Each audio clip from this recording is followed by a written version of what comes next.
David Coudizer, bonjour. Bonjour. Alors on est au Popcorn, c'est dimanche. Comment ça se passe ce salon depuis hier en fait?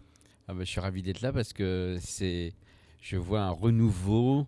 J'adore le nom, j'adore le logo, j'adore l'ambiance. Je trouve que tout le monde, enfin en tout cas tous les guests qui sont là et aussi les visiteurs, on sent qu'on crée quelque chose de nouveau là. Enfin, il y a quelque chose, il y a une nouvelle ambiance, il y a des nouvelles activités et tout.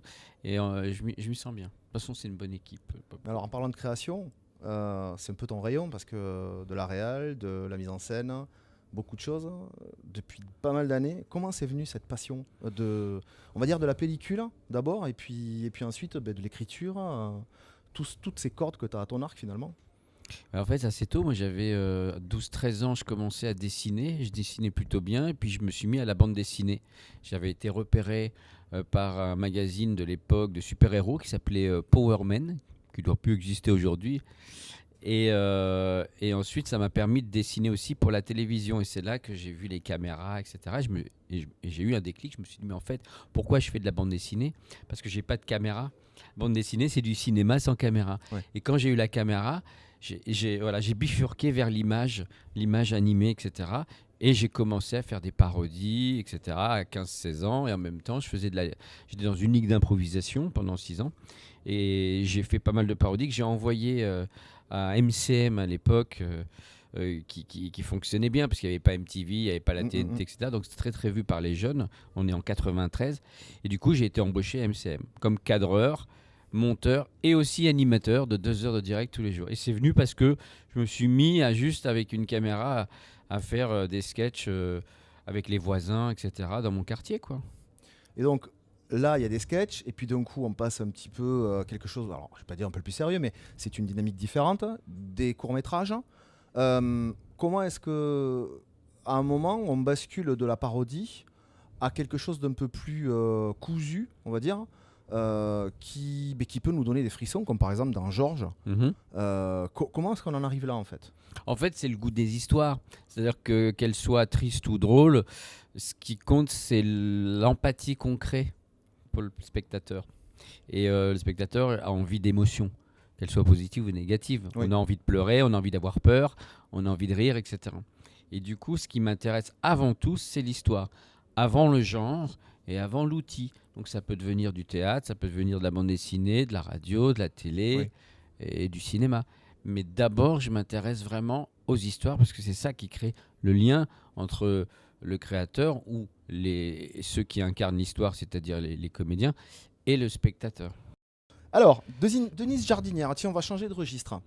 En fait, je produis, pour expliquer, je produis un spectacle qui s'appelle Denise Jardinière vous invite chez elle.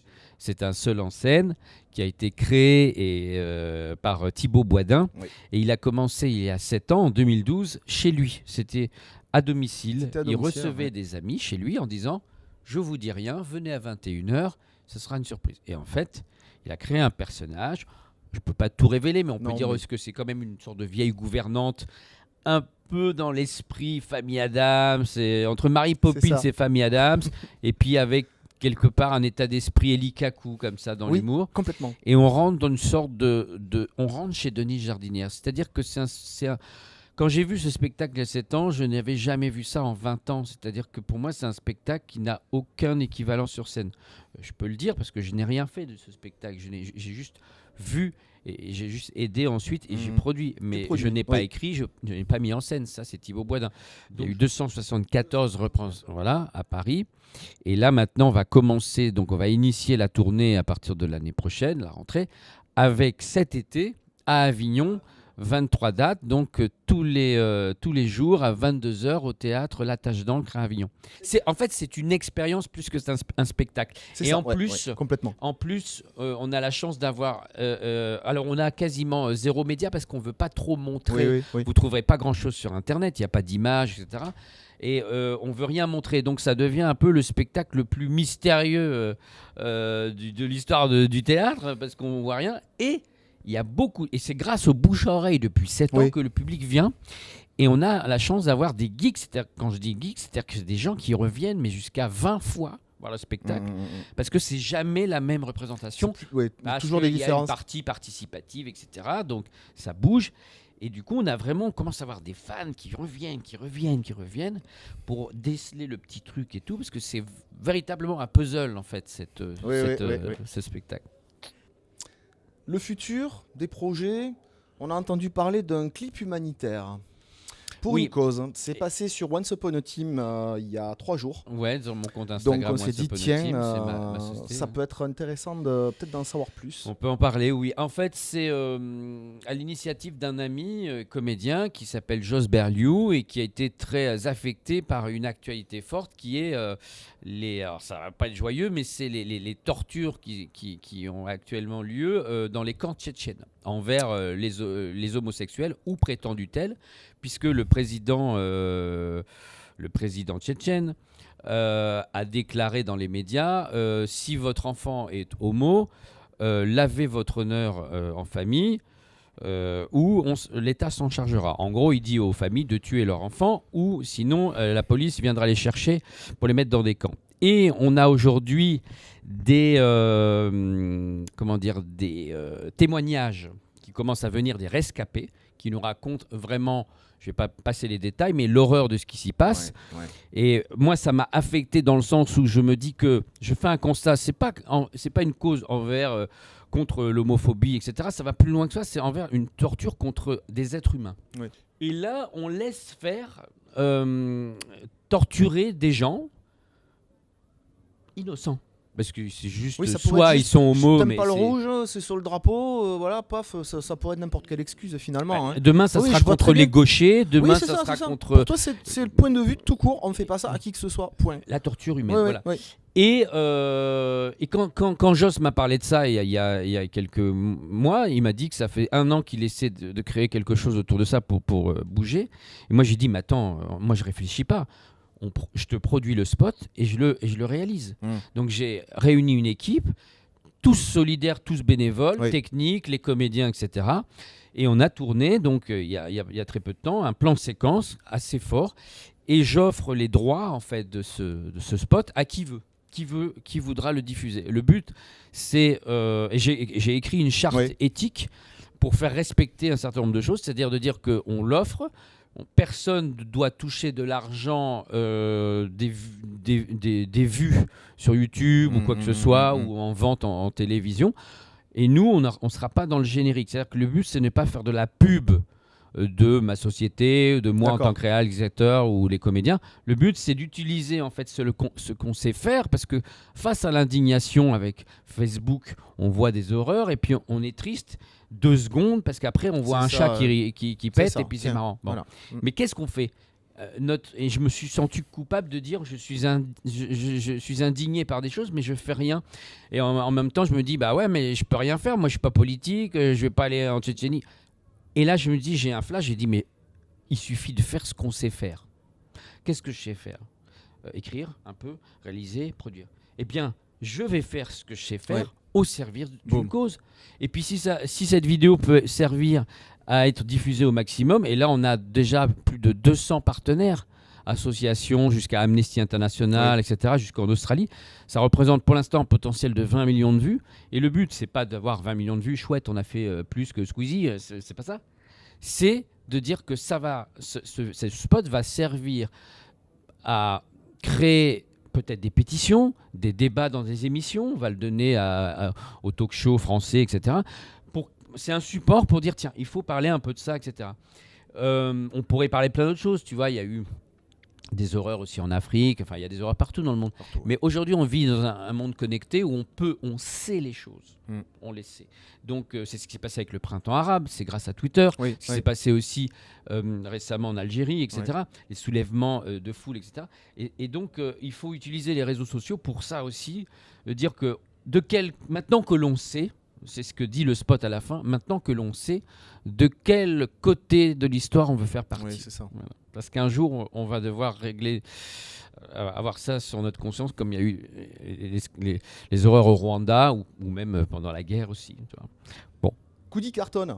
C'est une série que tu avais déjà dans les cartons depuis un sacré moment. Ouais. Donc, tu as pu financer ça un petit peu à ta façon avant de paraître dans le prime de Ruquier.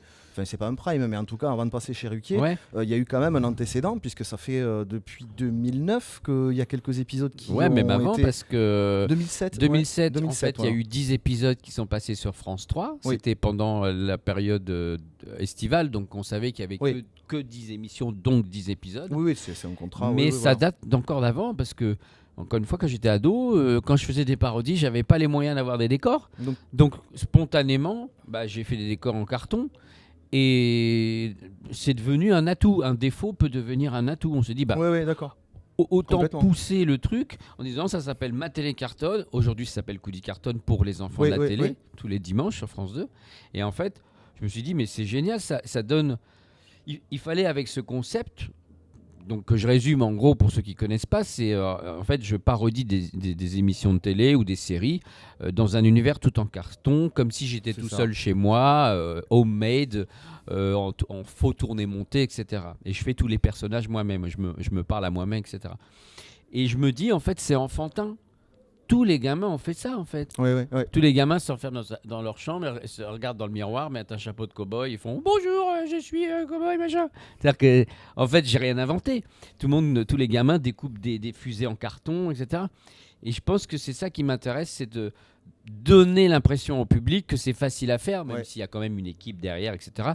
Mais ce côté enfantin, c'est aussi l'ouverture à l'émerveillement qu'on devrait avoir encore, qu'on perd un peu quand on est adulte, mais qu'on devrait toujours avoir, parce que c'est ça qui empêche de freiner notre créativité, en fait, de garder ce côté enfantin et l'émerveillement. Ouais.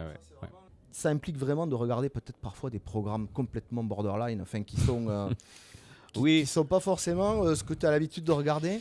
Alors je regarde très peu la télévision, c'est-à-dire, et je pense que beaucoup de gens ici de Popcom ne regardent très peu la télévision.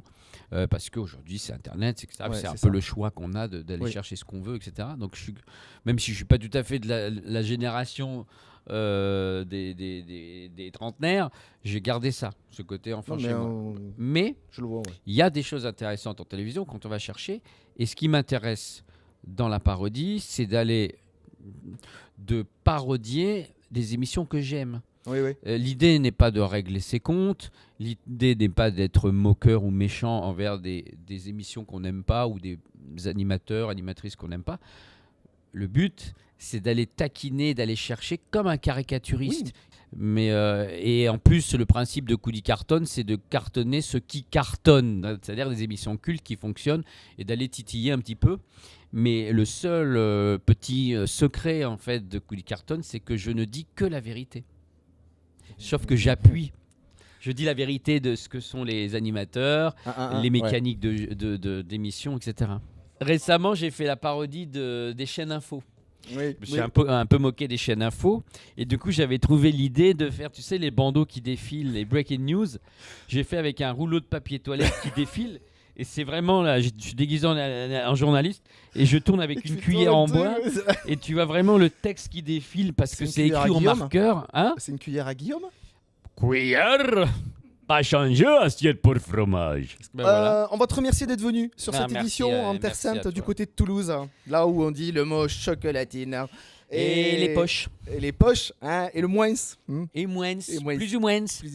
Voilà, mais on est toujours bien reçus. Voilà. Mais c'est génial de t'avoir reçu en tout cas. On voulait vraiment passer un petit moment comme ça avec quelques questions. Et merci du temps que tu nous as accordé. Avec plaisir. On te souhaite le meilleur pour la suite, surtout. Merci. Et peut-être à une prochaine. Que sûrement. ce soit ici ou en terre païenne. Sûrement. Ciao. Ciao, à la prochaine fois.